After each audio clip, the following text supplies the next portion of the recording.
अगर आप पाकिस्तानी या इंडियन स्टूडेंट हैं और यहाँ यूके में आके या यूरोप में जनरली आके पीएचडी करना चाहते हैं तो एक चीज़ बहुत इंपॉर्टेंट है, वो होता है आपका पीएचडी प्रपोजल।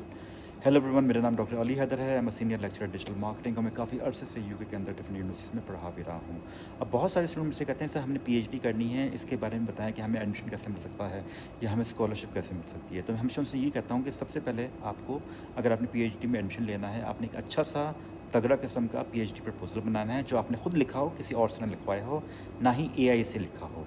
सेकंड चीज़ जो है, जो उससे ज़्यादा इंपॉर्टेंट है, वो ये कि पीएचडी प्रपोजल लिखने से पहले आपको प्रॉपर थोड़ी सी रिसर्च करनी है कि आपने किस एरिया में पीएचडी करनी है। तो फॉर एग्जांपल, अगर आप डिजिटल मार्केटिंग में पीएचडी करना चाहते हैं तो पहले तो कुछ डिजिटल मार्केटिंग की बुक्स पढ़ लें, जर्नल आर्टिकल्स पढ़ लें, उनसे आइडेंटिफाई करें कि डिजिटल डिजिटल मार्केटिंग का जो एरिया है उसका जो एक कंसाइज वे होता है ना, कि उसका एक स्पेसिफिक एरिया जो डोमेन है जिस पे आप रिसर्च करना चाहते हैं उसको आइडेंटिफाई कर लें। वो रिसर्च के थ्रू होगा जब आप पढ़ेंगे बुक्स वगैरह, आर्टिकल्स एंड व्हाट नॉट। और उसको पढ़ने के बाद जो तकरीबन 2-3 महीने लग जाते हैं ऑन एवरेज, उसके बाद फिर आप एक अच्छा सा प्रपोजल डेवलप करें। और फिर जब आप वो प्रपोजल डेवलप करेंगे ना, उसमें क्वालिटी होगी, क्या वो आपने अपनी खुद से मेहनत से करा होगा।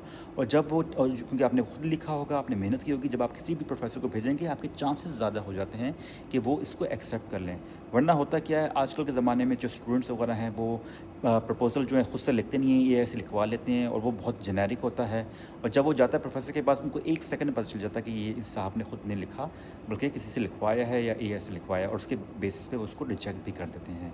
तो kindly guys, these are some of the things you have to keep in mind as you go about working on your PhD proposal. और होपफुली जब आप प्रॉपर रिसर्च करेंगे, एक अच्छा प्रपोजल बनाएंगे, आपके चांसेस ज़्यादा हो जाते हैं पीएचडी एडमिशन के। Thank you.